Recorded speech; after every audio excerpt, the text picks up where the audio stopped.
ஓவியாகுமார் வணக்கம்.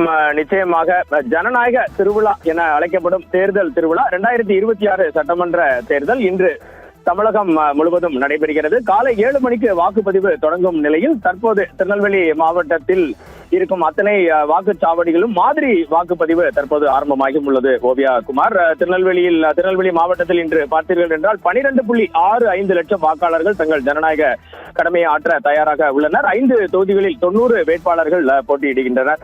தேர்தல் ஏற்பாடுகள் அனைத்தும் நிறைவடைந்த நிலையில் நேற்று இரவிலேயே தேர்தல் பணியாளர்கள் தங்களுக்கு ஒதுக்கப்பட்டுள்ள அத்தனை வாக்குச்சாவடிகளும் நேற்று இரவிலேயே வந்திருந்தனர். 23 வகையான அனைத்து தேர்தல் பொருட்களும் அந்தந்த வாக்குச்சாவடிக்கு நேற்றே அனுப்பப்பட்டு தயார் நிலையில் இருந்தன. இன்று காலை 5:30 மணி அளவில் அரசியல் கட்சிகளின் அந்த பூத் ஏஜென்ட்டுகள் அனைவரும் அந்தந்த அவர்களுக்கு ஒதுக்கப்பட்டுள்ள வாக்குச்சாவடிக்கு வந்து தற்போது திருநெல்வேலி மாவட்டத்தின் அனைத்து பகுதிகளிலும் மாதிரி வாக்குப்பதிவு நடைபெற்று வருகிறது. ஒவ்வொரு அரசியல் கட்சி பூத் ஏஜென்ட்டுகள் முன்னிலையில் அவர்களது சின்னத்தில் ஒவ்வொரு வாக்கு அளிக்கப்பட்டு அந்த வாக்குகள் சரியாக பதிவாகிறதா, எண்ணிக்கை சரியாக இருக்கிறதா என்பது குறித்த ஆய்வும் மேற்கொள்ளப்படும். அதற்கு பின்னர் அது அனைத்தும் அளிக்கப்பட்டு 7 மணிக்கு முழுமையான வாக்குப்பதிவு தொடங்கும்.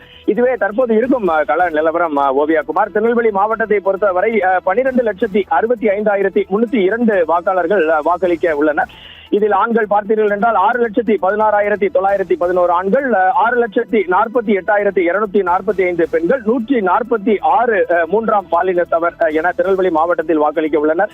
1,678 வாக்குச்சாவடிகளும் சிறப்பு மையங்களும் அமைக்கப்பட்டுள்ளது. ஒவ்வொரு தொகுதியிலும் பார்த்தீர்கள் என்றால் மாதிரி வாக்குச்சாவடிகளும் அமைக்கப்பட்டுள்ளது.